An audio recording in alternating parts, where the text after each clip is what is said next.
Talking about you got this and you got that, and you gonna murder this one and murder that one. Talking all that bullshit. I'ma put it to you like this, yo. This is for the nerds, this is for the brainiacs, this what we deserve. Go ahead and play it back, you ain't gonna touch me, you not gonna do nothing, you are not above me. I bet you wish you was me, I know it, I know.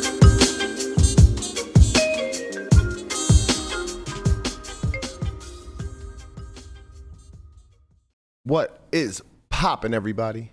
And welcome back to another special episode of the Only Friends podcast. Well, you know, it's me and my only friends, which includes, but is not limited to, Guapito. What's poppin' with you? I thought you were going to come to me today. Oh, yeah? What you got for me? I think I saved Berkey. You saved Berkey? Yeah. Well, From what? Berkey needs a lot of saving. He has an intervention today that we have in a moment. But what do you... I had a meeting with Rob Young. Oh, okay. Yeah, and I was like, what do I got to do to get my homie a flight to Montenegro and get him in these cash games? Okay.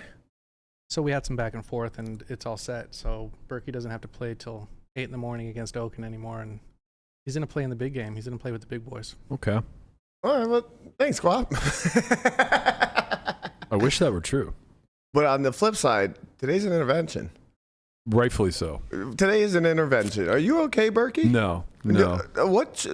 You walked in the house at 11:30 this morning, Yeah. I believe it was. Yeah, that's pretty accurate. I'm tired.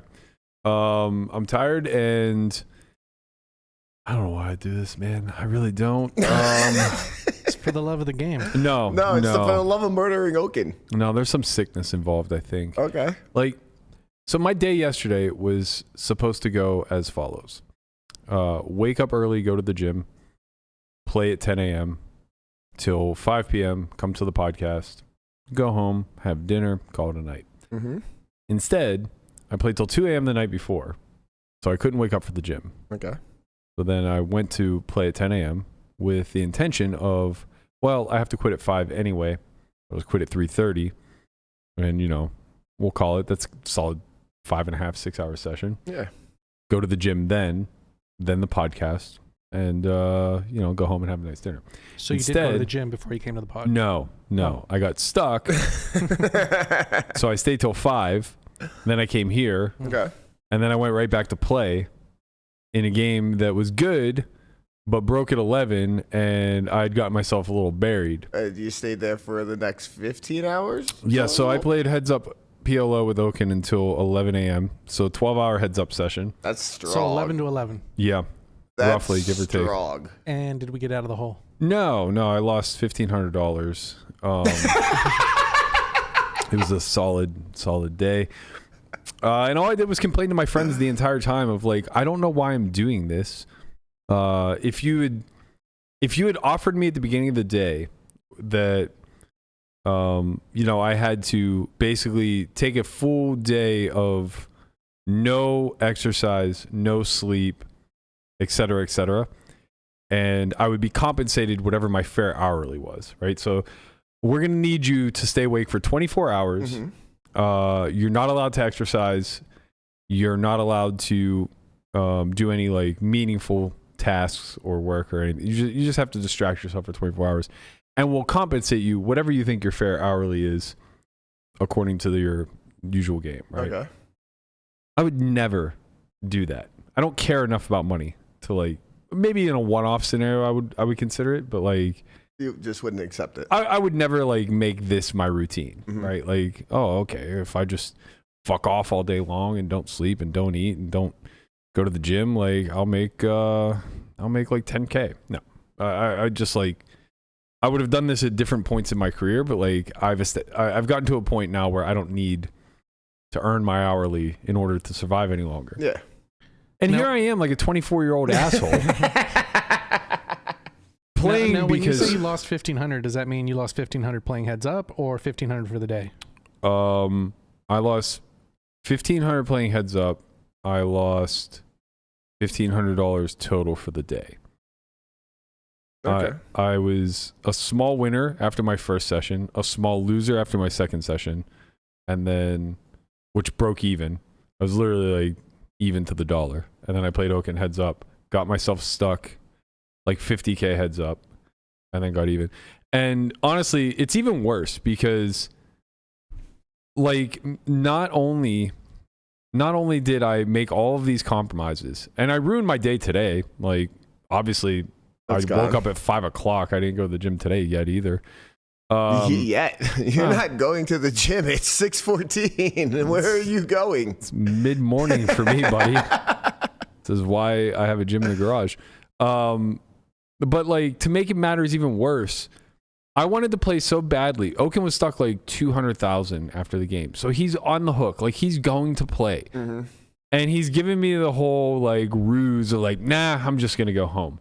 And I wanted to play so fucking bad. I go, I'll spot you because I wanted to play, and I've been absolutely mashing him. So there's a part of me that feels like I got to give him a little something back. Okay. Which is idiotic. I'm already playing a game I don't like that he thinks he's a fucking expert in. Yeah, I was gonna say he thinks he's better than you. Right. It's like it's not like we're playing Heads Up Hold'em where like he's literally drawing stone dead. We're playing a game like a format that I know nothing about. So it's not like as if I'm not spotting him enough already. I go, I'll raise the button dark. And he's like, nah, not good enough. I'm going home. And in an act of desperation, I go, all right, I'll c-bet dark too.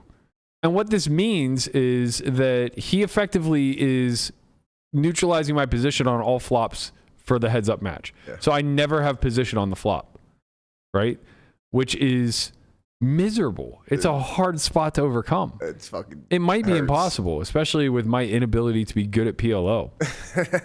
So I get buried this way, obviously. Yeah. And to be fair, like the distribution was unfavorable to me, but like I think I'm losing in that spot anyway. Like I feel like this is equivalent to giving him 3 buttons, something along those lines, and I'm certainly not good enough to overcome that. It definitely sounds unbeatable. It also was like conditioning him to play better. Yeah. Like he was doing things that he just doesn't do when we play normally, like, you know, get to the fucking river.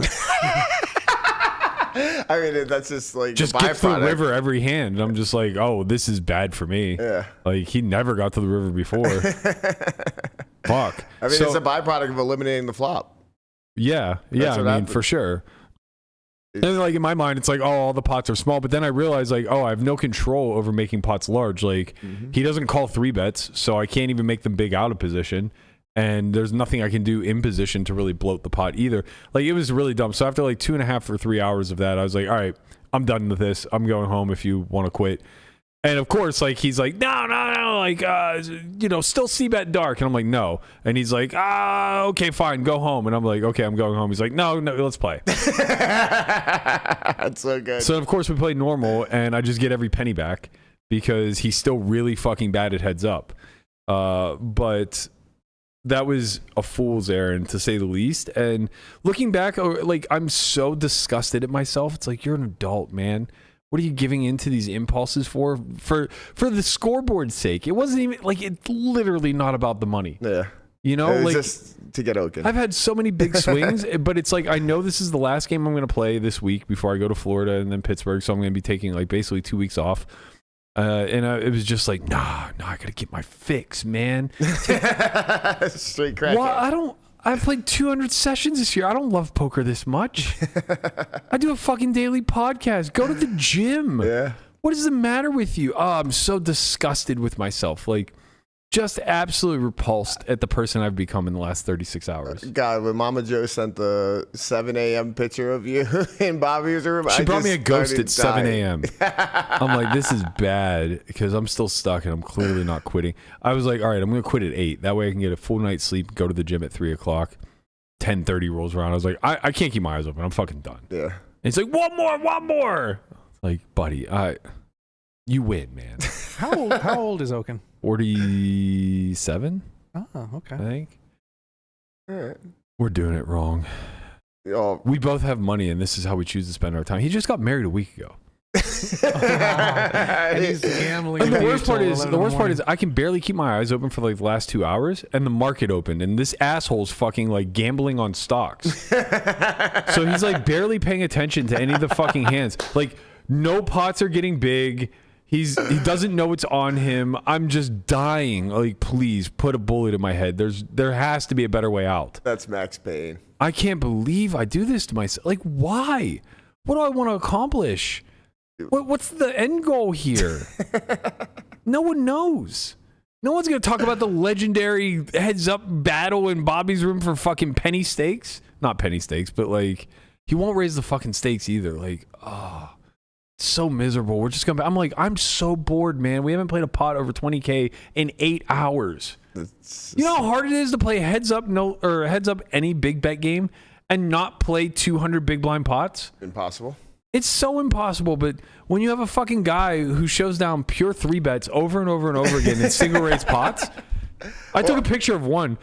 We got to the river in a check down line where he rivered a top pair and he goes king queen, and I was like, king queen, okay, no big deal. And then he tables king queen jack 10 rainbow, and I was like, you just called with that pre? Like, what are you fucking waiting for? Quite honestly, I would have just left at that moment. I should have, but I'm still stuck. I don't give a fuck. I mean, it's not like he's winning more money by calling those hands pre. Like, I realize my edge. Yeah, you know? It's just like, you're not going to play any big pots. Oh, no, it's torture for sure. But, you're just never going to play any big pots, and the only reason why you're there, I guess, but like from a money-making standpoint, it's good that he doesn't 3-bet those, right? Like, yeah, you just get denied your equity with a really good hand a lot. Yeah. You just have to fucking call a double barrel with, the nothing.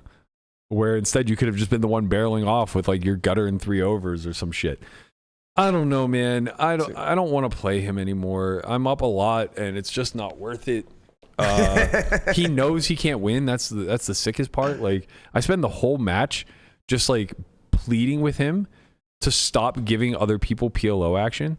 Like, and only to call you? No, not even to play me heads up. I was just like, look, man, the only reason I played you is not because I think it's like an amazing spot, even though low key I do. Yeah. It's like, I'm not trying to get rich. Obviously, I want to play much bigger if that were the case. It's just, well, actually, hold on. You do want to play bigger. You just said he won't raise the stakes. Well, that too. But like, I would have just never agreed if it were about just wasting time or whatever. But I was just like, really, the biggest reason why I undertook this is because I wanted to demonstrate to you how fucking bad you are at PLO. Like, I wanted you to have a real come to Jesus meeting where you just say, you know what? I'm going to stop donating $500,000 a year in PLO games around town, and I'm just going to stick to the Bobby's Room game and give it to these nice fine folk instead. Wow. It's not working. It's not. It's just not working. I was like, at 11 or I guess it was like 3 a.m. or whatever, I was like, I'm going to quit. He's like, I'm going to start giving action to someone else. Like, why? And then I'll talk to like truly great PLO players. Yeah. And they'll be like, yeah, Oaken's been asking me to play him heads up. Why? He wants to challenge himself. I barely know the rules, and this kid can't fucking win. Like, why would you want to go play fucking guys that grind PLO heads up? Yeah, it's pretty wild. It's insane. I mean... That's the legend of Oaken, though. It's wild. We, while we're on the topic of heads up and poker, I guess, we had a conversation going in our Discord channel that I found to be maybe not fascinating. That might be the wrong word, but I think it illuminated a lot of the misconceptions of how solvers really work and like what the value of the tools are. The question was brought to me, and he basically said something to the effect of, like, how much do you think you could win if a player like Airball was allowed to use GTO Wizard for 30 seconds on every decision? And I said, none. I would get absolutely waxed. And he's like, oh, the caveat was he's never allowed to node lock. Okay. So basically, he would have to run, like, he wouldn't be using AI. He would be using the pre-solved database or whatever. Yeah. And he's like, well, you could just confuse it with sizings, and like you could make all this EV in all these ways by taking it off into the dark spaces of nothingness, and overbetting in spots where it sounds like a good strat. Well, I mean, if he can't change anything, he can't use AI. It's 30 seconds per decision. Yeah, but it just doesn't matter. I think it doesn't. Yeah. Here's the big misconception. Nobody's gonna act like nobody acts as if they are AI or GTO. Right. Like that's the big thing is will his strategy be perfect against like perfect responses against whatever sizings I'm choosing? No. But if I choose B20 and he has a sizing scheme of 25, he's not going to miss that much EV in the response. Yeah. Right?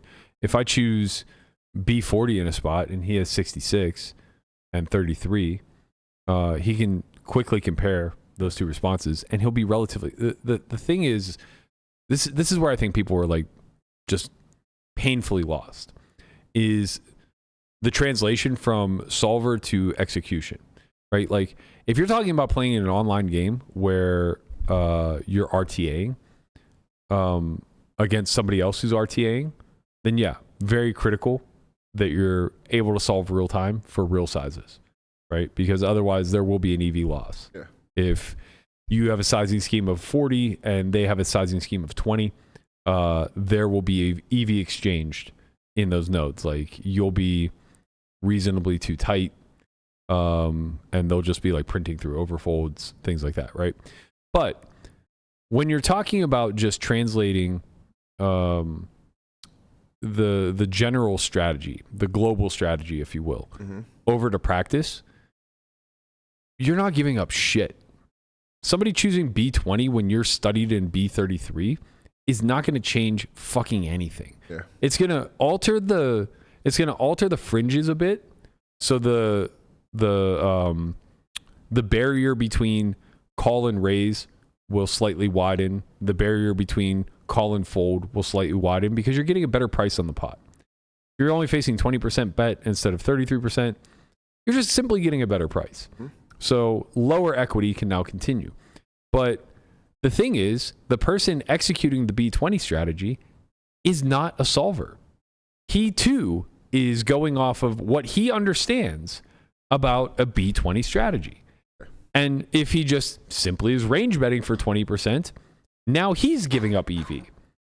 Unless, of course, it's a range bet spot. But like almost all range bet spots have a frequency of check in there. We just simplify because the EV loss or the EV regret, It's minimal. It's minimal. Yeah. And it doesn't really alter the counter strategy all that much. Point being is that so long as two humans are playing, there's always going to be EV exchanged on the fringes. Always. It's impossible for that not to be the case. But if one human is able to look at a machine and, you know, basically in real time duplicate that strategy to some sort of capacity, nothing that I do as a counter is going to be very effective in exploiting that. The way that you're able to exploit another human is to easily identify where they're imbalanced and attack.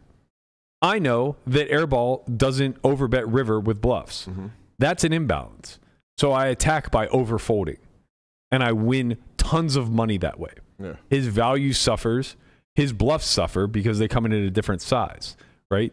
And now I just print in the river node. From both sides, yeah. From both sides, right? Because it's a easily identifiable imbalance that he's unaware of, or at least was previously, and won't easily correct for, right? And there's dozens upon dozens of those nodes when you're playing heads up. But like you can't just like heads up no limit hold'em preflop is, for all intent and purposes, solved. You can't like VPIP tighter or wider and not give something up.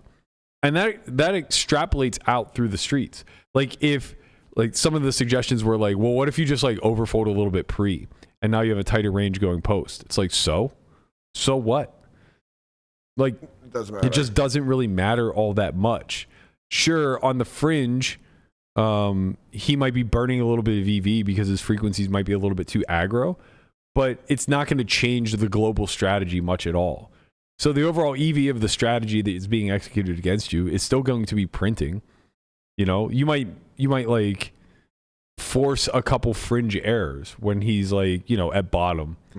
And now it becomes an overbluff because you're slightly tighter in these nodes. But just recognize you gave something up in order to do that. You had to give up EV every spot that you ever folded along the way.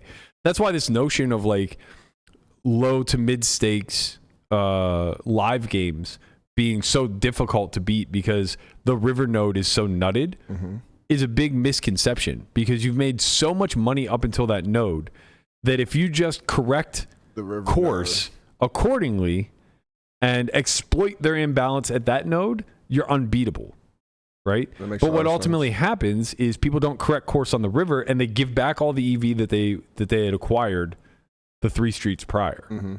You know, So yeah, I find these conversations to be fascinating, and that wasn't meant to be a slight by the person who presented it. Like, it's an easy thing to misunderstand and misconstrue. I think it's constantly being misconstrued in public domain.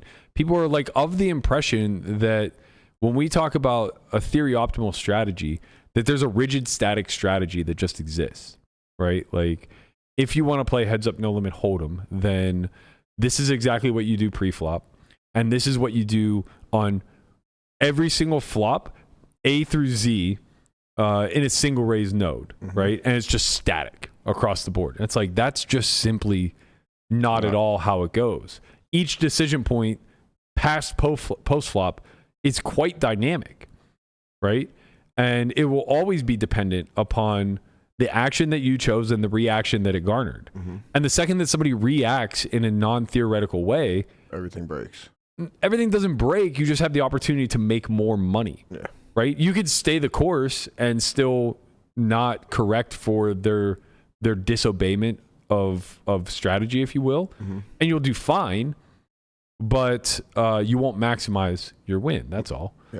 It's just a big misconception, because I think people are of the impression that, like, well, if one person has the answers, then everybody suddenly responds accordingly, and that's just simply not true. There's still more money to make whenever you're able to easily identify how somebody stinks.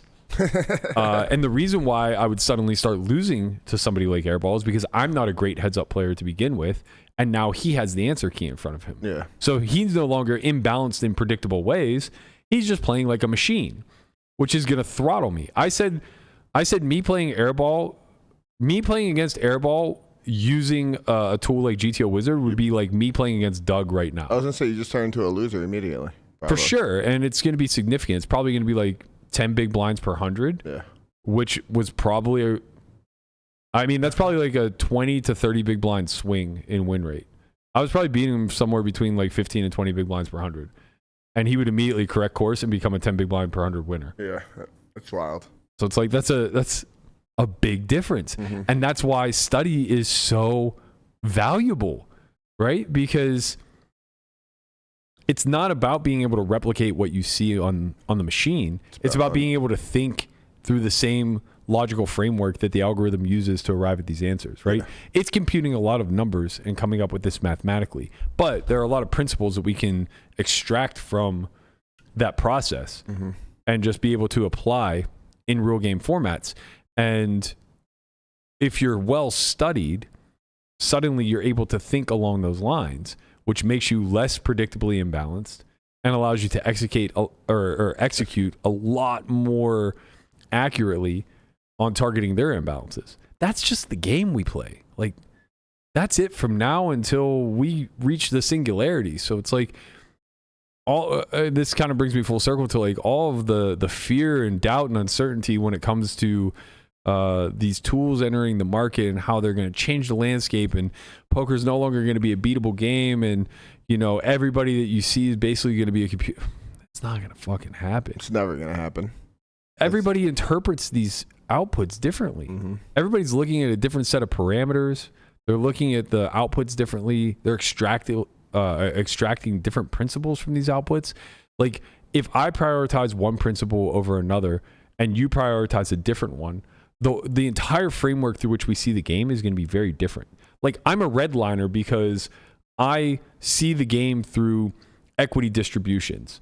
And I try to find that pain point where we have edge, right? And I just try to press it as hard as I can.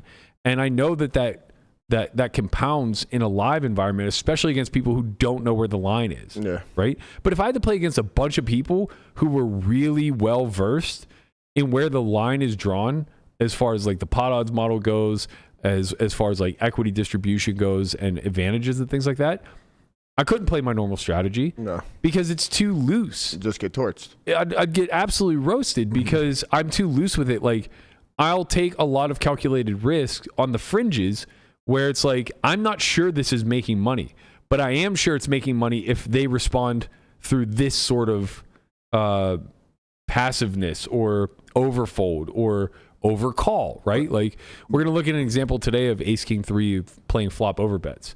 And it's like, the second that I see somebody call king jack off versus overbet on ace king 3, I just got him. Yeah.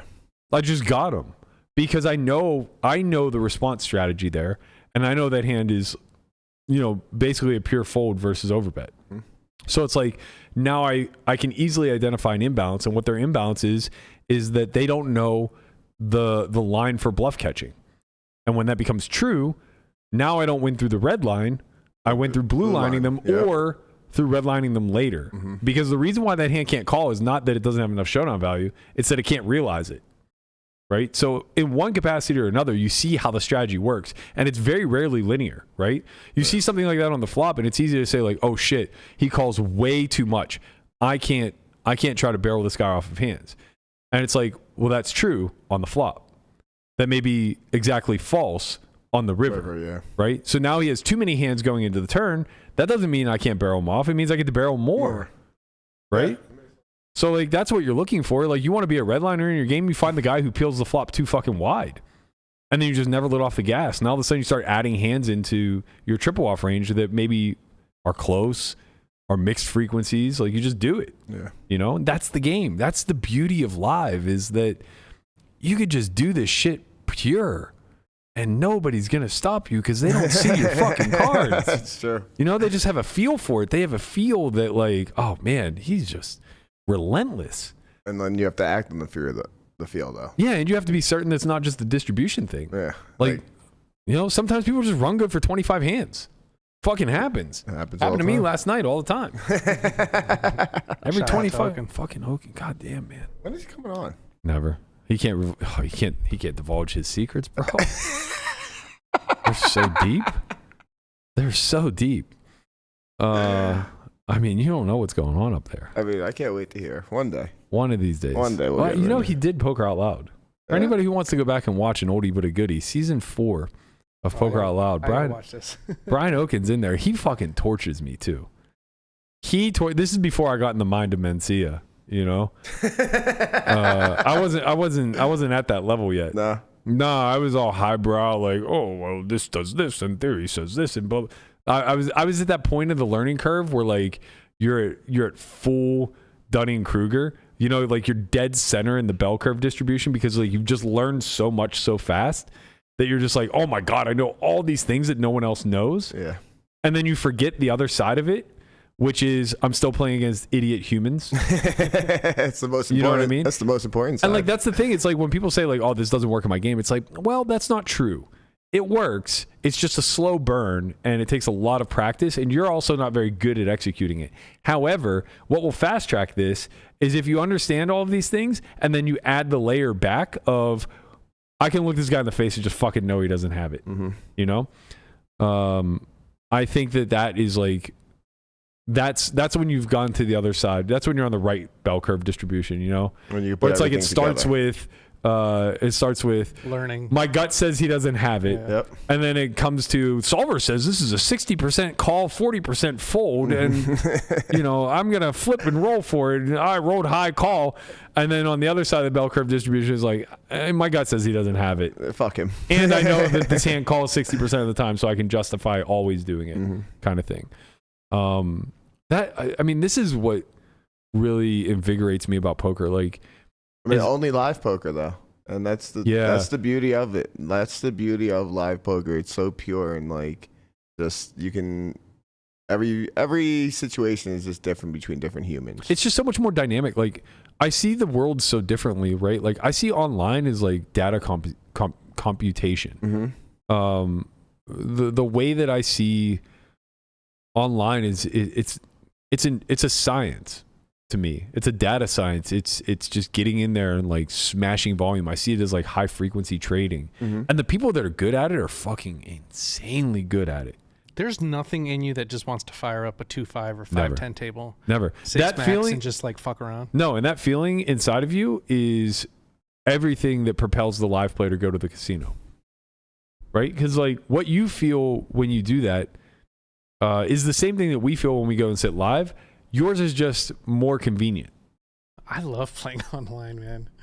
I fucking love it. But you one table. No, I don't. What do you 4 tables? Okay, like you 4 tables. 4 to 6 tables. Yeah. I mean, yeah. The thing is that you won't though. Like you love it because you're still at a stake level where you can have like just a rote strategy that is relatively predefined with a little bit of freestyling here and there. And nobody in your stake level is going to punish your freestyling.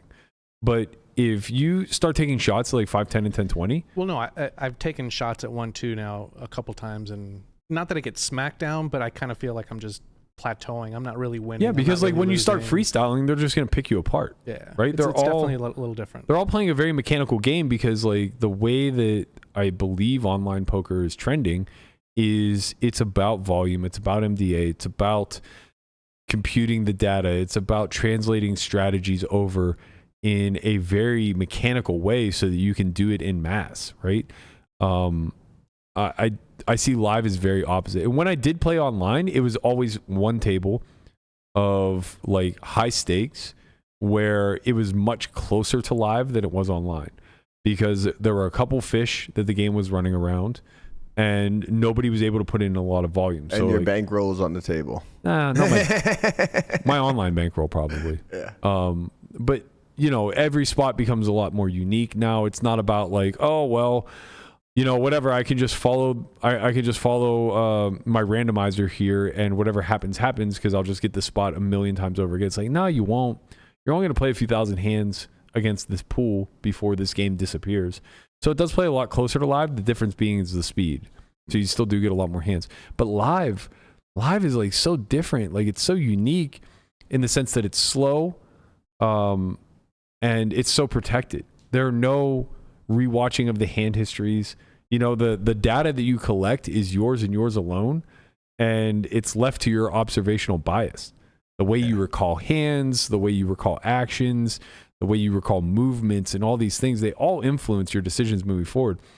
And truthfully, I think one of the biggest things that plagues live players is all of the white noise, because they never actually build a sound enough strategy that they can just turn off the noise and say, poker strategy says I do X, Y, or Z. It's right? Because you're just such in a live environment all the time.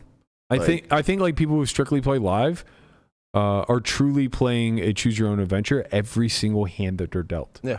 I understand that thought process, but it's torture. Like graduating beyond that was one of the most freeing things that's ever happened to me. Yeah. And I enjoyed the game back then. Don't get me wrong. Like I truly, like when Doug was really attacking me, that was the way I thought about the game. It wasn't that I wasn't theoretical, and it wasn't that I didn't understand the constraints of theory and principles and stuff like that. It was more so that I over prioritized the fact that everything was a one-off. So, you know, I would sacrifice getting value for kings in a spot if it meant calling pre would allow me to potentially back raise somebody who's a little bit too wide. Mm-hmm. And I would just like do that stuff not at random. It would be with intention. Yeah. Right? And that was the crux of my strategy. The problem with that is you get put to a lot of fucky river decisions because you've chosen either the very low frequency or the no frequency play a bunch of times over, right? Like because you flatted this hand pre that never flats, now you have a different range that goes forward post. And now you continue to choose to trap with it on the flop where it's like, if you ever do have this hand, it probably should be put into your checker. You know what I mean? Yeah. And now all of a sudden, like you're just navigating all these really dark corners and you land in a spot where like, if the other person you're up against is good, he had total vision over his strategy the entire time. He could be wrong in your construction, but who cares? Mm-hmm. You can't add or subtract enough hands to make somebody so fucking wrong that, like, you know, value betting top pair, top kicker on the end is just an absolute torch. Yeah. But yeah, you know, I digress. You know, I digress. we've been there. Live poker, it's fun.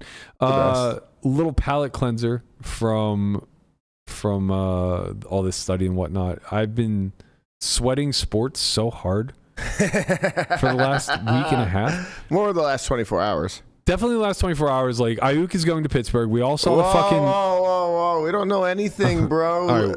At first, you showed me a DM with fucking black and gold hearts. It was an Instagram story. He put it up. He said, "Peace out, Cali," and he put black and gold hearts up. He's obviously going to fucking Pittsburgh. Well, he was on a then plane. He deleted it.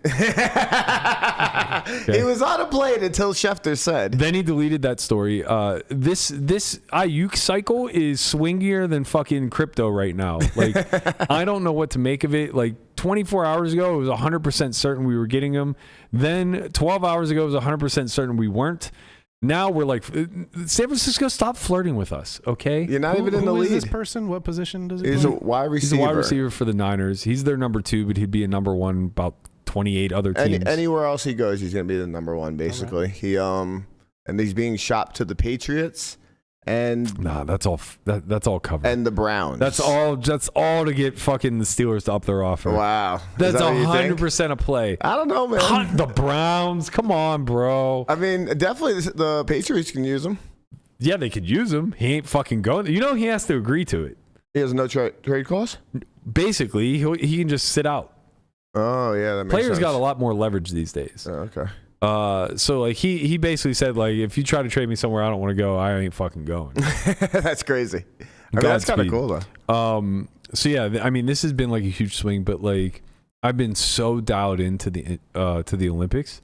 I fucking love the Olympics, and this is like the best week. This is track week. Yeah, I like track and field too. Track and field is so good. Swimming is kind of like, okay. Swimming's good, but it's like it's still. I think it takes a backseat to gymnastics. Like the women's gymnastics are just so fucking impressive. And honestly, because of COVID, I'm so locked into the diving competitions. Yo, the synchronized diving is pretty sick. It's unreal. It's fucking absurd. Actually, the only sport you guys should be watching is women's beach volleyball. All day. All fucking day. All day, man. It's incredible. Like, the athletes are just so insanely good. I love volleyball, so it's like nice. Yeah, that's why I watch it, because of the athletic performance. Of course. Yeah. I know what you're saying over there.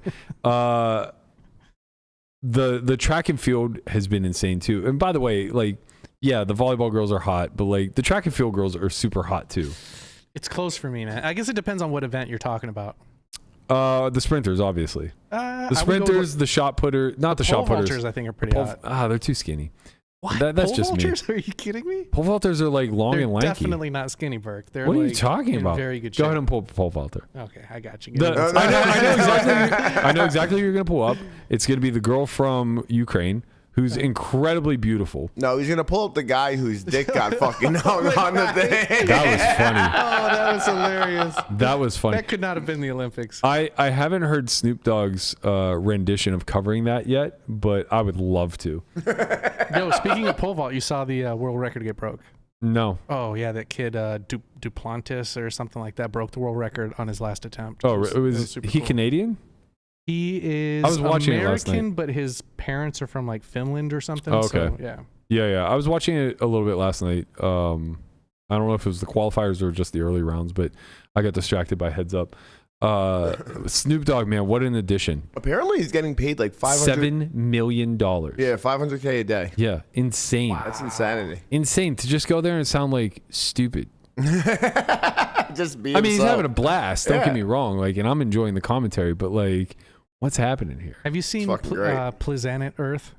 Oh yeah, of course. Oh, it's so good. Of course, the is it the gecko or whatever that's running Is that away a from the gecko? A snakes? gecko? Wait, what? What's Planet Earth? What are we talking Oh about? my God, it's There's so a good, clip. Connie. It's the best clip ever from Planet Earth. I think it's a gecko or it's some lizard that's like running on this island, and out of the blue, A snake. like 100 snakes Yeah. just start chasing it, Okay. and it's Snoop clear. is narrating. Like, He's narrating the whole thing. It's just it's clear. so good. It's clear this poor bastard's not going to get away. He gets wrapped up by like 5 or 6 different snakes and somehow wiggles his way free. It's the greatest triumph you've ever seen in Planet Earth history, and Can't Snoop wait was to- there to narrate the whole I thing. can't wait to watch it. Yeah, he's unbelievable. America's obviously crushing the Olympics as usual. We don't do as well in the summer. We do much better. Or is No, it the the winter? winter, Yeah, winter. yeah, Yeah, sorry. we do The better in winter summer we than do winter. very poorly. Last Yeah, I my checked, cousins we win had the everything. most medals, but I think China had one more gold medal than us. But That's that might because have of fucking changed. diving, man. Yeah. They're so good. Yeah. They're so good. And I got so hooked on it during COVID because, you know, what else was I going to do but watch the Olympics? Mm-hmm. The announcer for diving, she's like the Tony Romo of Olympic announcing. Yeah. The Nick Schulman, if you will. I mean, she is so fucking good, I'm just locked in. Oh yeah, a quadruple backflip, triple axel. Of course, that's gonna be worth 9.6. Did you see the Americans won the ping pong? Yeah. I also saw a tweet that says the only people that beat China is China, and they show the American winning ping pong team, and they're all Chinese. It's so good. Also, it's table tennis, but yeah. Yeah, you're right. It is table tennis. I'm so sorry, Guapo. The Joker Alcaraz match was insane. That was insane. He's finally done it. He's closed the loop. He's 37 years old and whooped that kid's ass. won every major. He's not going to retire. People think he's going to retire. Of course, he's on top. It's over. He's number 2 in the world. What? Probably going to be number 1 after this. I mean, and you want him to continue for how much longer? I don't know, but like tennis is a sport just like any other where you just wither away. You know, you go on like a He'll be retire. playing pickleball. Do you remember Serena's final year?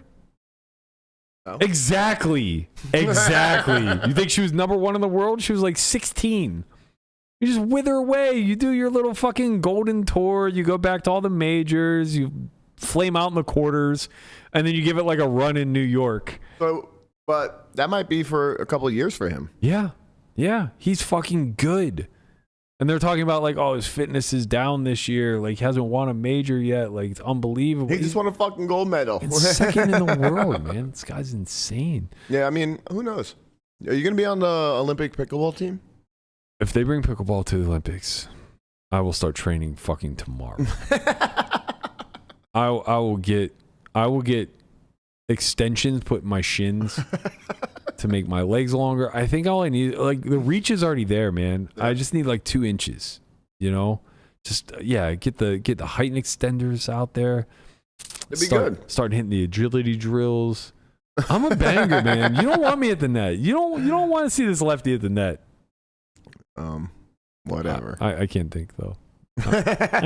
Not well.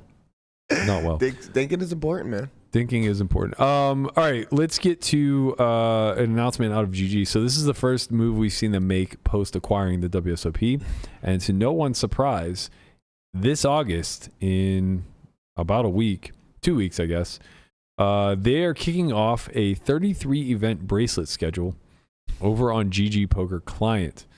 And it looks absurd.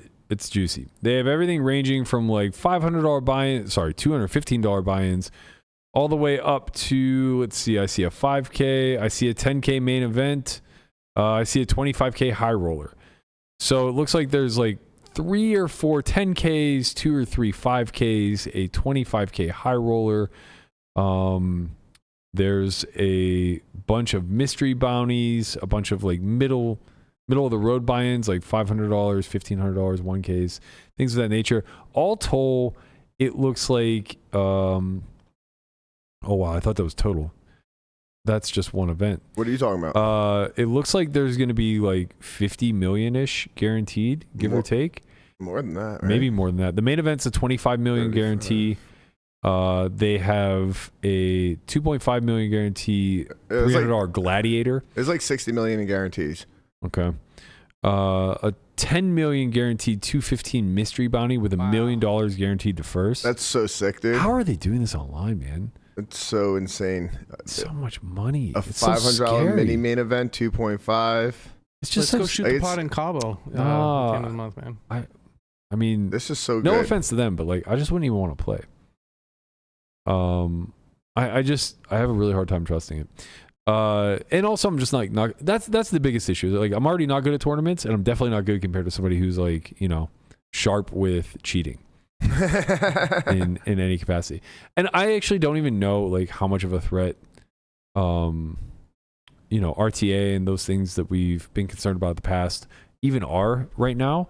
My biggest concern, I think, would probably be like collusion rings and the things that can steal like a fuck ton of EV. But you know, now that we're talking about post-flop ICM sims being very easily accessible, I don't know, man. Like, look, get out there, get that money. I'm sure that everybody's gonna be grinding it. And you know, I if that were my expertise, I would also be in the mix.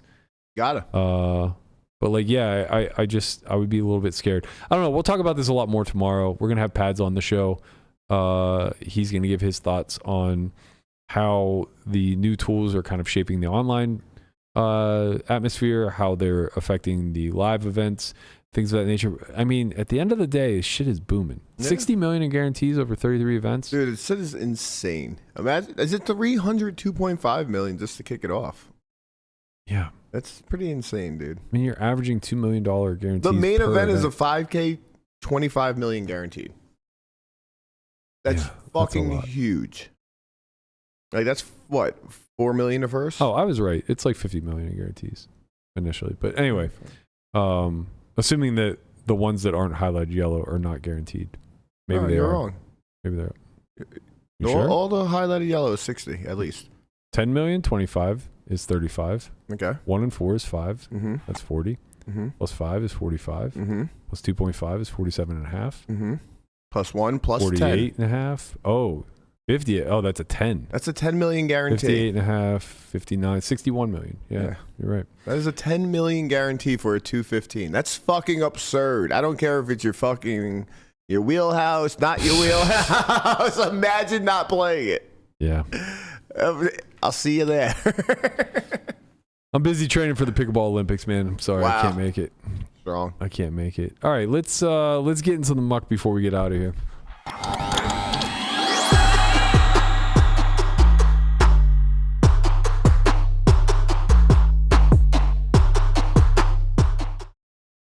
So it's actually going to be Guapo in the muck, and he's going to have me walk through it, I guess, in spite of the fact that I didn't play the hand. I don't know what the fuck's going on here. No, I'm exaggerating a little bit, but basically this is 50 cents a dollar, so 100 NL, 100 big blinds effective. He's going to open the low jack, or no, you're four-handed. Yeah, so I'm actually opening from the cutoff. Yeah, so I'm okay. opening from the cutoff. We're playing against a very good reg. He defends out of the big blind. And we get a flop of ace, king, 3. I kind of go into autopilot mode here. Ace, king, little for me is just going to be overbet, overbet, overbet. For the audio listeners, it's ace of club, 3 of diamond, king of spade. So we see a flop here. Our opponent checks, and we overbet. I go 125, 130%, and he calls. We get a turn of 4 of diamonds. Typically, I guess I would slow down here because 5 deuce is a thing. Maybe like a 6, a 7, an 8, a 9. Obviously, an 8 makes it easier to barrel, but I just decide to go again. We go overbet.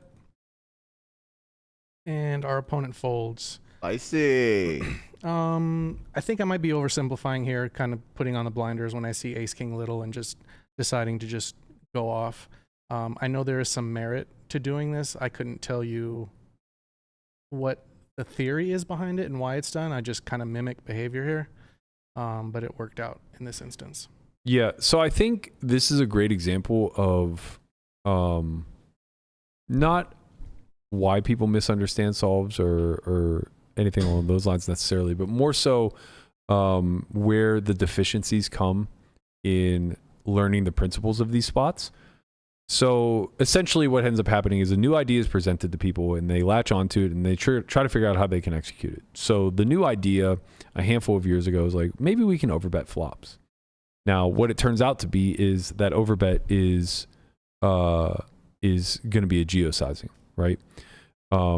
So geosizing in this instance, I believe, is 120% pot. Mm-hmm. And so that, like, first and foremost, when we first discovered overbets, we were just choosing random sizes. 125%, 150%, like whatever we felt was necessary. These are the Isildur days. Yeah, all the way up to like 300%, whatever. But generally speaking, overbet sizings are driven by geometric sizings that can get you all in by the river cleanly. Okay. And the idea behind this is trying to find the most efficient way over either 2 or 3 streets to put your stack in the middle. Now, when the idea of like maybe we can flop c-bet for an overbet came to be, what we quickly discovered through like aggregate reports and things of that nature was that ace king wheel was a really great candidate for this type of strategy. And so what happened was people were like, okay, cool. This is a new trick that nobody's going to know about. And I'm going to be able to execute it. Let me figure out how, because I don't want to just be flying blind. And what they found is the tighter their range, the more that they were able to do this kind of as a range bet, right? So if you look at like under the gun 9 versus big blind, you could basically just employ a 3 strategy with like a small check frequency, but you basically could range do it and not suffer that much on the flop. Turn and river strategies would obviously have to correct course, but like as far as a flop c-bet strategy goes, your range is so tight that you could basically just like c-bet your entire range here for the 3 size. As your range gets wider, this becomes less true. Now, the reason why I'm saying this is a great example of where study and principle extrapolation from theory is lost is because if you're only looking at it through the aggressive lens of how to execute this, there's just a lot of liberties you get to take, and you don't really ever get to understand what's driving the strategy to begin with, right? It's the big discrepancy in equity. So the equity and EV of the original opener's range compared to the big blind's range, which is incredibly capped, is just so vast that big bet strategies become quite acceptable. Now, when you start to break that down further and say like, well, what happens when the equities start to run a little bit closer together? Do we no longer get to overbet? And the answer is no. We just have to be more particular. Like what you just described, doesn't formation have a lot to do with that? For instance, if I'm playing full ring and I open from under the gun, I don't think I get to go off as easy because ace king off defending from the big blind is going to flat there sometimes. So I feel like maybe you can't go as nuts as this being like button versus big blind. No, that's not true, because it doesn't matter that they have the good hand. It matters what percentage of their range that good hand makes up. And because they're defending out of the big blind, ace king is going to be a fraction. Like Very small fraction. they always have ace 3 in range when you go off. That doesn't prevent you from going off. Okay. They always have pocket 3s in range when you go off. That doesn't prevent you. It's the exact opposite. It's just top of range that they don't have. They won't have the aces. They won't have the kings. Yeah, but that's not why you get to go off. I mean, that's part of it, but it's a very small portion. Okay, so intuitively, that's what I was thinking. For me, it just seems very easy to just go, okay, they don't have aces, they don't have kings, they don't have ace king. I can go nuts. You just have a huge equity advantage in the overall. What Guapo just described is a big heuristic that is what lazy coaches have been teaching for years. It just doesn't mean anything, right? Like capping somebody's range is only relative to how wide the range actually is. If the range is incredibly narrow, and you say, well, he can't have aces or kings in this spot, and I have a really wide range, so I'm just going to say, fuck you, call me. But the rest of his range is only like ace 3, king 3, threes, and then some give ups. You're going to get fucked. Like if we were able to lock the big blind's defending range to only pocket pairs and suited aces, those were the only hands that he ever calls right? Pretty weak range. He's quite capped. The best hand he flops here is 3s or ace 3, right? But he doesn't miss very often. He only misses with 4s through jacks or whatever we cap his pocket pairs at, right? Also, if he understands my strategy and how I'm oversimplifying when he has those aces, like he can just hang on. Doesn't matter. He does anyway. That's the point that people don't understand. He's funneled to that. People don't understand the way that equities work. Like if you don't have top of range, you just go to the next tier. You still have a top of range, right? So when you overbet, his pocket pairs all fold, and now he continues with ace X plus. Yeah. And now when you overbet again, the hands that didn't turn backdoors, they begin to fold, and now his stronger ace X and his backdoor flush draws or backdoor straight draw ace X's all call, along with sets and 2 pairs. He's just funneled to absolute, like, his best hands right. by river. And then on river, when you pull the trigger a third time, he mixes them all. He just says, okay, I have top pair here, a bunch. I'm pure calling my 2 pair plus, and I need to meet MDF. So I'm calling with some fraction or at some frequency with all of my other ace X. And this is why the heuristic of you have nuts, they don't is a giant misnomer. Yeah, that just gives you permission to bet, right? Having nut advantage just means like, oh, we get to have a higher bet frequency here, right? But what drives large bet strategies is not just nut advantage; it's an overall EV and equity advantage, as well as a diluted range, or sorry, I should say what props up that overall EV and equity advantage is a diluted range. So the big blinds range is very wide, right? The example I just gave, we would say the big blinds range is tight. Yeah. He's only calling with pairs and ace X pre. That's a very tight range. Yeah, you're not going to go off. Like if we locked for that range, you probably would only 3E like maybe 5 or 6% of the time. But if we look at a normal spot like we're looking at here, it's going to be like your base strategy. You're going to see bet here like 60% of the time for 3E. Mm-hmm. It's because of the range discrepancy. People don't understand range composition. That's the driving force behind what dictates our betting strategies. And that's why I said like this concept of like, oh, cool, we get to overbet flops. That's a thing now, right? And oh, I'm able to identify what boards that is. It's ace king wheel. That's the board I get to overbet on. You never learned the heuristic behind what drives the overbet. Why the overbet's coming in. Right. So you just do it blindly, and then you start choosing random candidates that don't necessarily belong, and you just keep firing off with them blindly, and then you get called down by like ace jack, and you're like, what the fuck, man? You're supposed to fold that hand. And it's like, well, he's not. At some frequency, that hand just bluff catches because it has to. He doesn't have very many better hands, right? Mm-hmm. But not even just that. The other aspect of like where study really is breaking down for people who want to get better at this stuff is they never fucking look at the response of the opponent. Yeah. Right. Yeah. When I started playing, and again, like I implore everybody to at least look at heads up. This is something that I wrote off for years. Or just in general, when you run a solve, don't just look at whether or not you did the right thing. Yeah, but look the thing, at what your opponent is, how they're supposed to counter. For sure. But the thing with heads up is that both ranges are really wide. So you see a lot of repetition in the nodes. You see a lot of repetitive strategies being duplicated and extrapolated out. So we were playing really deep. We were playing like 500 big blinds, right? So the first thing I started to look for were like global strategies. And I noticed that in like 3-bet pots, top of range began at like top pair, top kicker. So those hands would start like 3-Eing. And 3E at like an SPR of 25 is going to be big. It's going to be like 150% pot, 166% pot, something like that.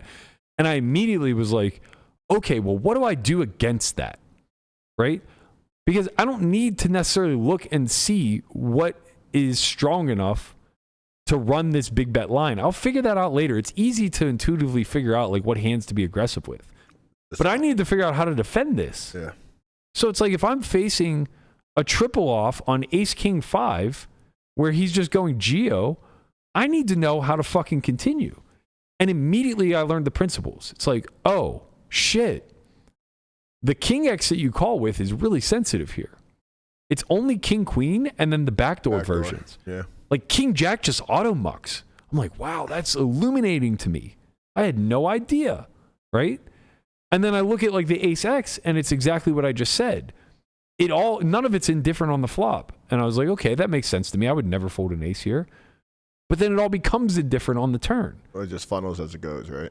It depends, right? Like if they turn backdoor draws, those are obviously pure. If they miss backdoor draws, then it's kind of like through the hierarchy. But now it becomes sensitive to like removal. It becomes sensitive to suits in some cases. But most importantly, what needs to be understood is like top to bottom, it starts to mix. So like where I would see, okay, well, I retained ace queen in range. That one's going to be pretty pure for me. And then if that one's pure, ace jack will probably be pretty. I'm just going to go right on down the line. It's like, no, it doesn't work that way. Like ace queen is like mixing a small amount of folds. Ace jack a little bit more.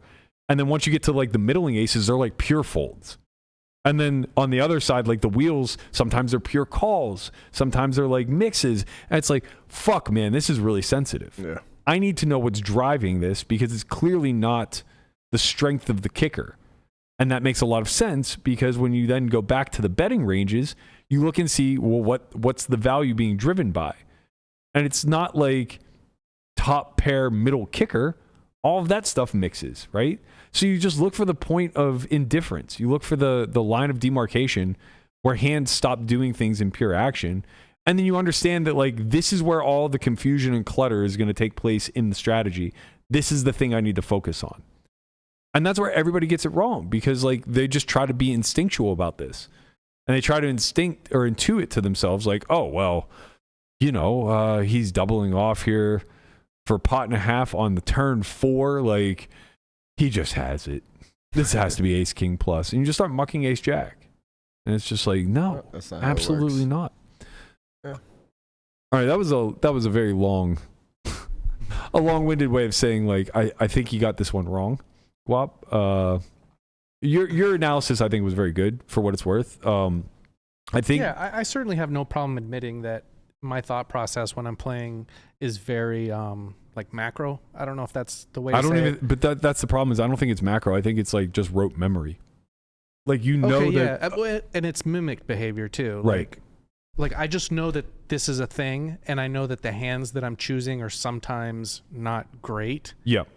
The reason why I think I need to refine. That's because you're just using it as a pure action, basically, though, right? Yeah. Like you're just taking all. For me, I think I need to refine in that before I start looking at my opponent's responses, what you were talking about earlier, is trying to understand what hands I should be using and why those hands choose to. See, I think the opposite. Oh, really? I think you learn from the responses, because I was about to say that if I quizzed you on how to execute a 3E strategy on this texture, you'd miss the fringe hands, right? Like you would overdo it with hands that either mix or aren't chosen, but that's not really all that punished, right? Like they have to. You think I would do better on the defense side? Like no, I think you do worse. Oh, I think if I quizzed you on the defense, you'd be fucking lost. I think so too. Yeah. Yeah, I think that I think when we look at the defense, you'd say I'd fold that, I'd fold that, I'd fold that all on the flop, and then we'll have some other ones on the turn. You'd be like, I would pure call this, and it's like a mix. Or like I would have this hand and it's never there, that type of stuff. Yeah. Because it's just not intuitive. I mean, it is like once you start to look at it from a more principled sense of like forgetting about the natural order of things, which is just, top set being the nuts, middle set being the second nuts, et cetera, et cetera. Once you disregard that natural order because you're the big blind and you don't have that natural order, it now becomes a matter of trying to shuffle and reorganize all the hands that you carry forward in an equity distribution sense rather than in a showdown value distribution sense. And that's really hard for people to rewire who aren't familiar with theory, right? Like a hand like 5 deuce on ace king 3 It functions pretty well, right? As a defender, it's just going to be worth a lot more to you than ace 9. Yeah. Ace 9 is relatively useless to you outside of just like meeting MDF on a couple streets. But like you just don't get that hand to showdown and win very often. But like 5 deuce, you win and get value. When you win, you stack him. Yeah. Always. Right? So it's like this kind of comes back to that principle we were talking about the other day of like you cannot fold a hand drawing to the nuts, especially in a polar line. So of course, like no surprise here, pure check, and you can see this is what we're talking about at the equity table. Just a massive discrepancy here. We're talking about the big blind here. But I mean, it doesn't matter. The equity table is the same. Like if I switch to No. I was just stating that the big blind has 100% check frequency here. Oh yeah. When you look at the equity distribution here, obviously, like there's huge discrepancy. Most of it lies in the middle, but it's pretty consistent throughout. And at the top, you can see there isn't as big of a gap as you would expect there to be, and that's because, as I mentioned, like they do retain ace 3, they do retain pocket 3s, they do retain king 3 suited, and that neutralizes a lot of the nut equity because there just aren't that many combinations of pocket aces and pocket kings, especially when their defense blocks those hands, and that's a big critical aspect of their defending range. So, as mentioned, 3E here or geo size is 120% pot. That's going to be the strategy that's going to be executed most commonly here, and it's going to be balanced with the check. So we can see about 45% of the time we're betting for 120% pot. And if you want to think about this through a hand class standpoint, like without me even looking at the chart, I can kind of like visualize the way this breaks down. On a texture like ace king 3 rainbow, you want to compartmentalize hands that have immediate and direct equity. Some of which has showdown value and some of which you're abandoning the showdown value. So effectively, when you start to carve out value, you want to take hands that have your highest equity, highest showdown value, but unblock your opponent's bluff catchers.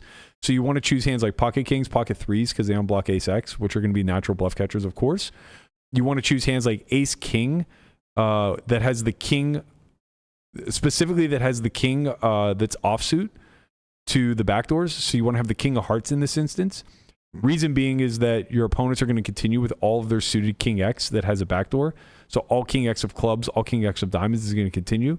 And you don't want to block that when you have top two. You want them to continue with these dominated hands. When you have like ace king of diamonds in this instance, you funnel them into having more auto folds. Now they have less ace X of diamonds that can call, less king X of diamonds that can call. And that's problematic for you having top two. So top two is a lot more sensitive in the way that you are going to go for it, even though you can see it's a pure overbet on the flop just because it's so high in equity. All right, so I'm gonna give myself kudos here. I'm betting 1,000 right now. Go on. Well, you know, I got the sizing right on the flop. Okay, that's true. So far, so good.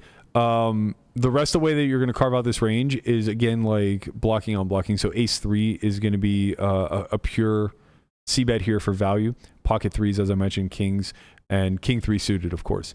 Now, when you start to get off of the 2-pair plus hands, you start to go in rank order, of course. So ace queen will be up there, and then ace jack becomes where the mix and indifference starts to occur.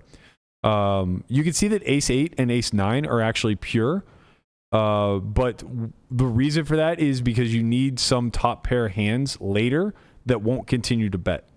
And unimproved, these hands are often going to let off the gas to give us a protected check back range now on turn. I would have expected the ace wheels to be slightly higher, but I think the reason why they are mostly checking or a low frequency bet like ace 5 is because you actually do want to unblock that 5 deuce. You want to unblock the 4 deuce type of holdings because those are going to be mixes between calls and check raises for your opposition. 5-4 being another one. Because like when we have that, they're gonna have more of like the ace 9, ace 10, and stuff like that. So it's, exactly, yeah, that makes sense. Which these wheel ace X's aren't good double or triple barrels for us. They're very similar to the middling ones. They're gonna let off, and now we're gonna lose the ability to make those hands indifferent later. Yeah. Can I see what suit pocket 8s is using? If I had to guess, it's gonna be with a heart. Yeah. Only the ones with heart. Reason being is you want to give them the backdoor so that they have a call fold or so that they call with worse. You know, you want them to have a hand like 5-4 of diamonds. Although I guess like, it's because of the ace 8s. That's why. I imagine ace 8 of hearts becomes a little bit less sensitive down the line, or maybe more sensitive down the line. More sensitive because it would fold on turn. Right. Well, I'm no longer batting 1,000, but okay. Okay. Yeah. Yeah. I mean, you can see 8s just really isn't choosing 9s is a 0%er, 10s is 0%er, jacks, queens, etc. Right. So like the big thing to understand here is that like you're not merging. There's no middle of range that's doing this. So now when you start to look at the lower hand classes like king X, you can see that king queen suited is used anytime it has a backdoor, and then a little bit.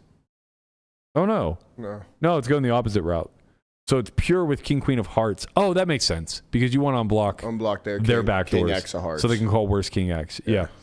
And yeah, so like king X of clubs, which is backdoor nut flush draw, is actually the least frequent bet because that's the candidate you want them to focus on the most, I guess. You'll be betting some of your other suited kings that have backdoors, hands like king 9, king 8. Again, these ones are now leaning on the actual backdoor properties because they're weaker. So you want to get better kings to fold. These are targeting like king jack offsuit. Yeah. To just like, you know, pure fold, king 10 offsuit, things of that nature. And then everything else is going to be like Broadway gutties and Broadway backdoors. So a hand like jack 8 suited, for example, this is a really nice one when it has a backdoor because it's 3 to a straight, 3 to a flush. It unblocks some call folds. It blocks some call calls. You know, you block like ace jack. That's a pretty good event. Things of that nature. Same thing with like jack 9, jack 7. These are all like, you know, 3 to something. That's kind of the premise you want to operate off of is 3 to something.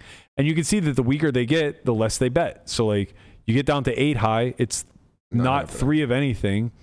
It doesn't really have any life. Yeah, I mean the jack also like blocks the straight draws, like gutter balls or whatever for them to have, like the Broadway cards. Yeah. So it just works better. Yeah, so these middling suited connectors, these actually like they block a lot of the middle pairs that we're targeting for auto folds. They don't really do well in the sense that they can't make a straight. And when they do make a backdoor flush, it ends up being inferior more often than it should because so much of your opponent's range is sensitive to calling backdoor flush draws. So yeah, I think when you understand what's defending against you, it becomes a lot easier to carve out your betting strategy. You know, as we kind of mentioned, 8's not really a thing, but like it's in there a small frequency. Oh, the last thing was, I'll go back to this. For your bluffs, you want to carve out your wheels, right? So 5-4 obviously is nearly pure. I imagine 5-4 of hearts probably just doesn't. Yeah, it's 5-4 hearts that really doesn't. But you also want to use your lowest pocket pairs. And this goes in order. Like the first thing I said when Guapo showed me this hand is 8s are way too high up. Yeah. They just show down and win, right? And you can see that 9s officially are exactly too high up. They never bet. 10s too high up. Queens, jacks also, yeah. right? These hands are way too high up. You use too much showdown value. Right. 7s is high enough up that you don't really need to do this, but like also low enough that it will mix in some frequency. 6s splitting 50-50. 5s, 4s, deuces are going to do this at a high frequency because they have the backdoor wheel draw. So these hands barrel off much more frequently. 6s and 7s are going to do it more so for like equity denial's sake. They're going to fold out like king jack now and then never put another chip in the pot on future streets unless they improve, right? So following through, you do see that your opponent does play some raise here. I think a lot of people get caught off guard when they overbet the flop and then face raise. Like, how dare you? Wow, they're folding 8s, 9s, and 10s. Of course, have to. You just have to think of it as a pure pot odds scenario, right? Like you're forced to call 120% pot with the expectation that like you're not going to have an easy path to the river. You'll never see river. I mean, look, he's like pure folding king jack off. Yeah, right? That's way more powerful than 10s. Pure fold, king 10 off, pure fold. Like when we have 10s in this situation against, or jacks even, like against the under gun open, like just they have an ace or a king in their hand a lot. Like we're just not doing well. Yeah, it's really important to understand the strategy. King jack off, pure fold. King 10 off, pure fold. King queen is going to be sensitive now to having the king of hearts because you want your opponent to be betting those king 9s of clubs, king 9 of diamonds, etc. Right? You want to actually dominate the hands that are stabbing some of the time. The suited kings, all folding hearts. You continue with no hand that has 2 hearts in it when you hold a king. The only king of hearts you continue with is king queen off, right? And I guess king queen of hearts, exactly. You continue with all king queen suited. Yeah. And king jack suited, I guess. So those two. I have a really quick question. When you highlight over king queen suited here, does this mean that they have all of these in range? Like I thought in this formation, king queen suited in the big blind versus the cutoff should be 3-betting a lot. I mean, this is what they have for 50 NL. I don't know. It looks like it 3-bets. I would think you'd want to them out. I think you'd want to call a lot because it retains the under the gun to have other king X's that are bad. Well, it's not under the gun; it's cut off. I'm sorry, cut off would have bad king X's. Big Worse blind king versus X's. cutoff, I felt like a lot of the suited broadways were 3-betting, but that's besides the point. Okay. I mean, king jack is, king 10 is some. It seems like it's a lot of the weaker suited broadways. Jack 10, queen, not queen jack so much, but king jack, king 10, jack 10. These are all 3-betting at a frequency. 10-9 suited, 9-8 suited, 7-6, 8-7, the Fantastic Four. They're all 3-betting some. King queen's just like too good. You don't want them to fold. You just can't get 4-bet when you have king queen. It's just like way too good. Same thing with like ace jack suited. Just never 3-bets. It's too good. You can't face a 4. Ace 10, ace 9. These hands just can't 3-bet. But yeah, it's really important to understand your response here, right? Like we're just never putting any money in with suited king X of hearts. That's really critical. We're never putting any money in with like king jack off, king 10 off. Also, like we're really sensitive with our gut shots. Like I think people think that like just like queen jack just like pure continues and stuff like that. But again, this is going to be relatively suit sensitive. It appears as though it really favors the jack and queen of hearts. So you want to have hands that unblock those backdoors. So that your opponent is actually betting worse. Because remember, your opponent's betting like jack 8 of clubs. Yeah. So it's important you don't have the jack of clubs. Like you want to be able to dominate some of his bluffs and give yourself a viable out.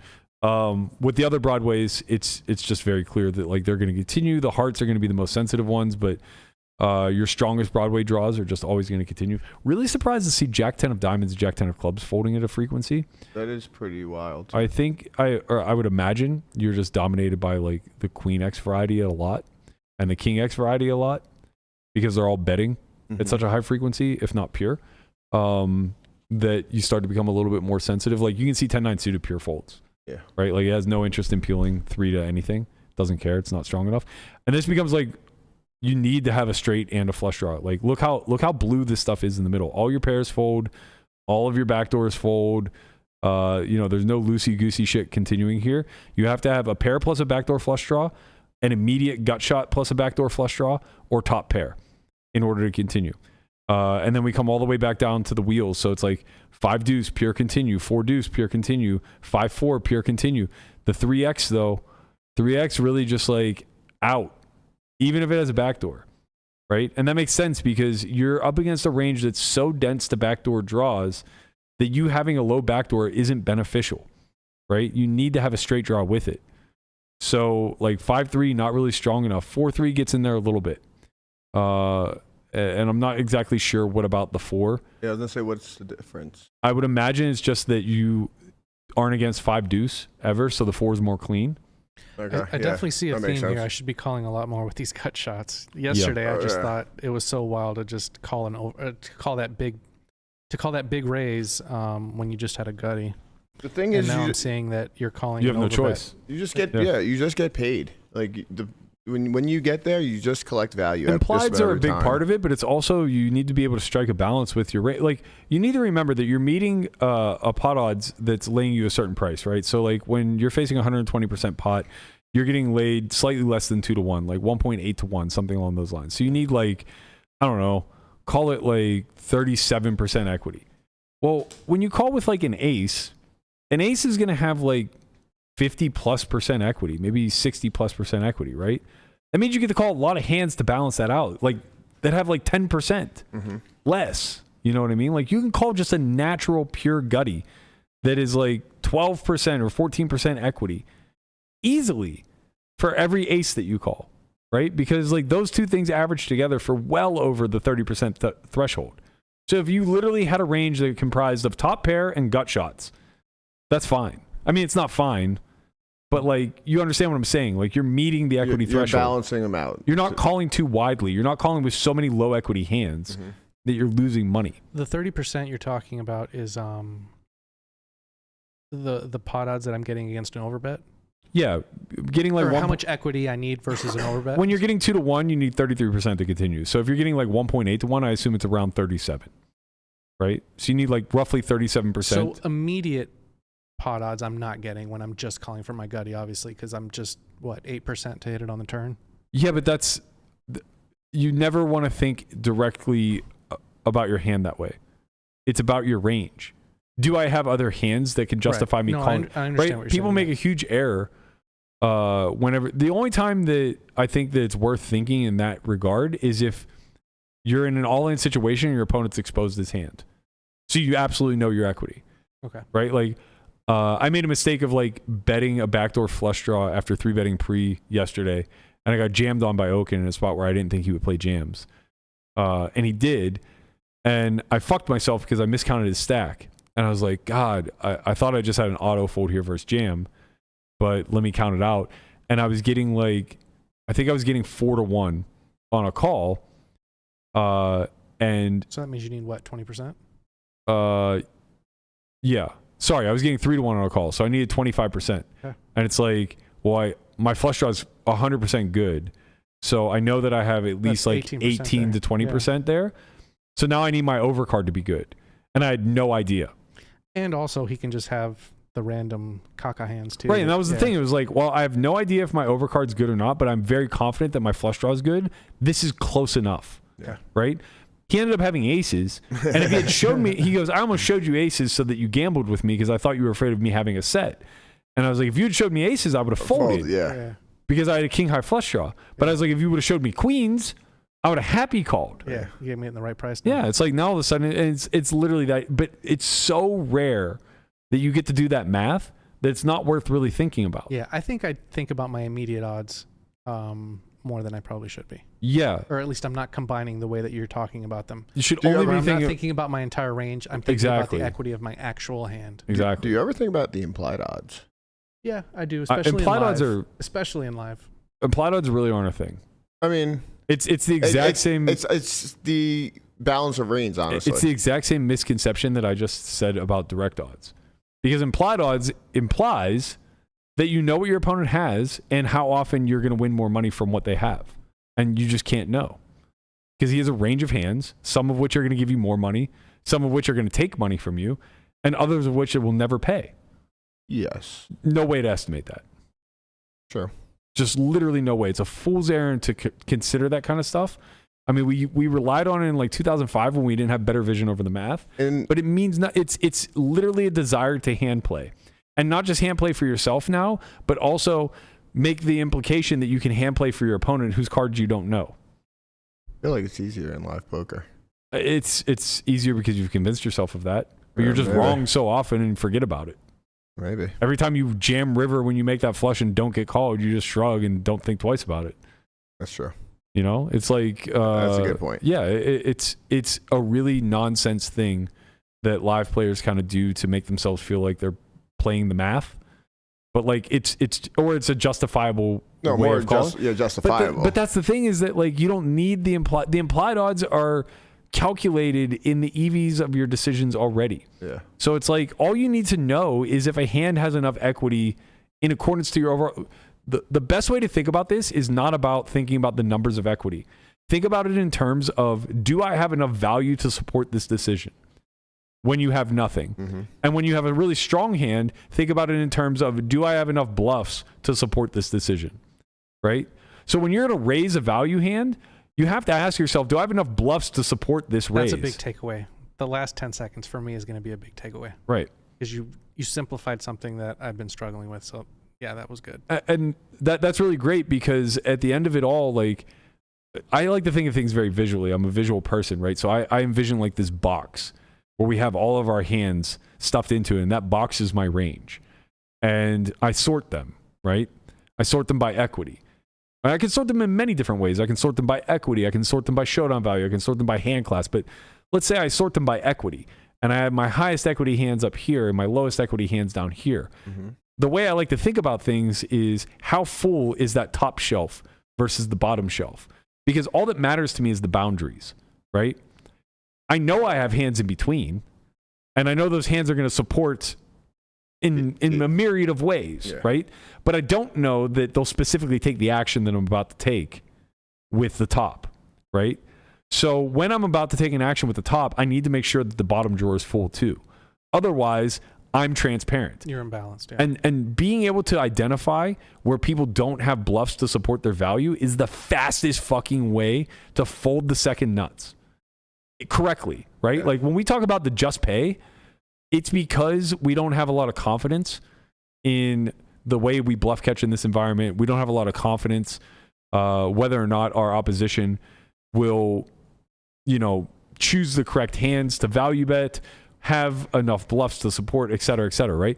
But once you start to get a lot more vision over that, and you have a lot more ability to identify that all of their value would have exited earlier, or that they don't retain enough bluffs through the line work that they took to break flow on river, you can start exploiting to death. But again, it's really critical that before you exploit, you understand what you're exploiting from. And I think that's the reason why it's better to just pay, because it will force you then to understand what's driving the pay mechanism and why it's failing in your environment, right? Well, it's failing because your opposition is taking lines that are unsupported one way or the other, either through value or bluff. And once you're able to read into that, you'll be able to take different lines now on earlier streets that don't put you in a position to just pay. And that's like the biggest takeaway in mid-stakes, I think. Yeah, makes sense. All right, let's see what happens on turn. Turn 4 diamonds? Yes. 4 diamonds, that is correct. So I don't think we'll see any leads. Oh, we do see some. I'm kind of surprised there's this many. I guess he does have a fair amount of like value to support. Like he picks up a lot of pair plus gutty. I would think these hands would just want to like retain his check calls. Like if we eliminate the c-bet or the donk lead here, this is really hard, by the way, to find a lead after facing a flop overbet. Yeah. It's really hard. What was the lead size, by the way? Quarter. It'll never, ever be big because like you can see what happens here in the equity chart, right? The reason why we get afforded leads as the big blind is because we start to have overlap here at the top, and we start to have overlap here in like the second tier, right? Which is like the top pair range. Ace threes, ace fours, right? The 2-pair range. So this discrepancy here now, which is like the sets and the 2 pairs and stuff like that. There's not enough of those hands in either range for imposition to just raise with impunity. He'll get to play raises, of course. Yeah. But you're a little bit more protected because there's overlap here at the top. It was interesting that his 5 deuce wasn't pure. Wasn't pure lead? Nothing will be pure. Yeah. You can't, if you did, then your checking range is just devoid of, like now in position would just get the bet with impunity. And that's not what's going to happen, right? Even when we take the lead away, you only get the bet half the time, right? Now you can see the strategy is very fucking easy for imposition. It's just purple or green pretty much across the board, right? If you have 2-pair plus, it's a green light. No 2-pair or better mixes. King 3, ace 3. We don't really have ace 4 in range, but like, ace king, kings, all of these hands just go. They're very happy to bet. And I would suspect out of all the pairs, pocket eights is the one that's supposed to not go off. Well, that makes sense, right? Yeah. It was the lowest frequency. That's the way the pairs will always work. They'll always correct according to which one's improved as well as which ones are now too high up. So eights was already close to being too high up on the flop. Now they're the highest pair, so now they're still too high up. I'm actually surprised to see sevens bet at all. I imagine it's just going to be the ones that have a diamond. Yep. So it's only the ones with a diamond, and they're basically just going to triple off on a river diamond. So they're going to give us future street bluffs. That's why you see 5s in here. That's why you see deuces in here. Well, it's also just a gutter. Right. That's what I mean. They're here for future street bluffs, but they can also still improve. Same thing with 7. 7's going to just hit a 7. Yeah, true. If you had to guess, which king queen do you think is not betting? Not betting? Yep. See, king queen suited is like 75% betting. Yeah. Which suit do you think is not betting? I haven't looked at this yet, by the way. Which suit is not betting? I'm gonna say that it is diamonds. I would assume if you have diamonds, you would want to keep going. Wrong. Why? I think because you can hit a diamond on the river and just get mucho dinero. That's true if you have king 9. What's the point of betting? There is none. No, in general. To get value. Or? Deny equity. To get better to fold. Yeah. King 9 can get king queen offsuit to fold now. So king 9 of diamonds barrels. Yes. Right? King queen doesn't get anything better. King queen doesn't get anything better to fold, so it wants value. Yeah. Oh, it is still betting diamonds though. It's the clubs actually. Diamonds are 50-50-ish or 60-40, I guess.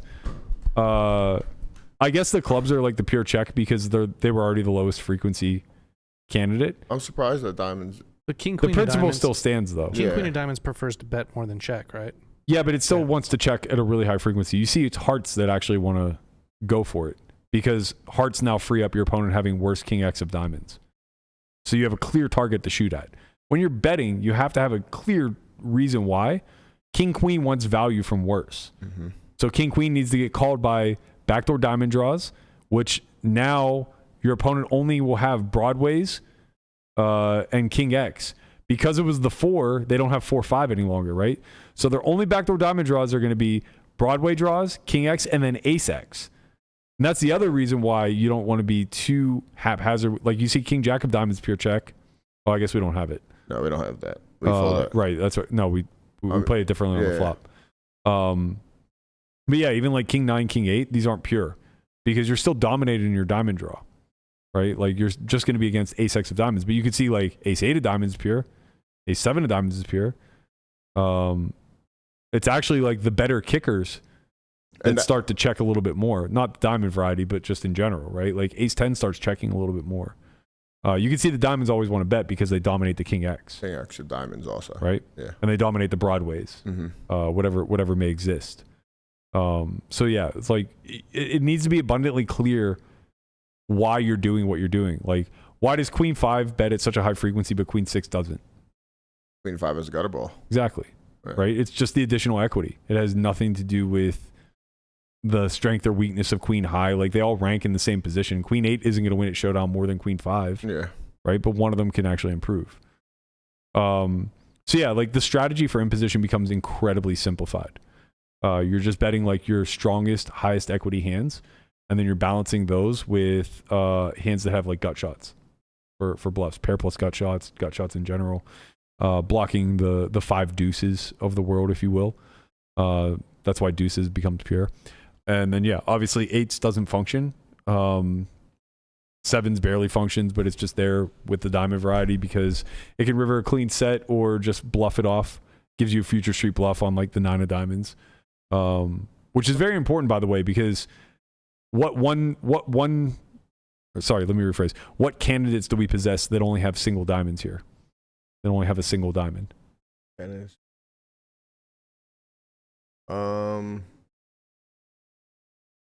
Ace King, Ace Queen. Okay, it's value. Oh, you mean that's not value? We don't have any pairs. Pairs and then Queen Jack Queen 10. Oh yeah. Right? So you need to be able to find those. You need to find those triple offs on a river diamond, and the only way to do that is start reaching for pairs. Really critical, right? You don't want to be bluffing off Queen Jack of Hearts on the 9 of diamonds. Make sense? Yeah, because we have a diamond in. You want to be able to. I mean, they're so constricted to having equity when they call another big bet. They need to have a lot of backdoor diamonds. So a lot of their hearts and clubs are going to be folding, right? So like you probably don't even want to bet Queen Jack of Hearts that often here. Let's see. Never. Yeah. Because you want them to have it, right? Makes sense.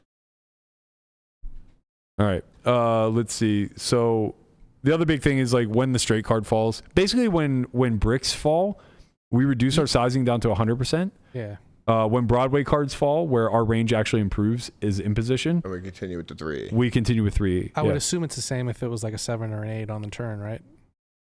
In which regard? So if a 7 or like let's say the turn was the 7 of hearts. Yep. I assume it's going to continue with 3. No. The Really? opposite. 10 plus. It needs to change the board texture. Yeah, 10 plus is going to be 3. A deuce through a 9 doesn't change anything, so we reduce the sizing. Because what ends up happening is all of the backdoor hands that missed auto fold, or at least mix, right? So like when we bet 100% here, we're gonna make like Ace X of Hearts indifferent. See, Ace 6 indifferent. Or actually, not even indifferent. It's just like pure folds depending on your suits. So only continuing with the backdoor diamonds, only continue backdoor diamonds, only continue backdoor diamonds. Ace 9 is a good example. Ace 9 of Hearts becomes indifferent, right? So we don't need to go as big because we have such a large grouping of hands to auto fold. Yeah. Right? Like now all of a sudden King Queens are no longer indifferent. They're just pure folds if they didn't turn a flush draw.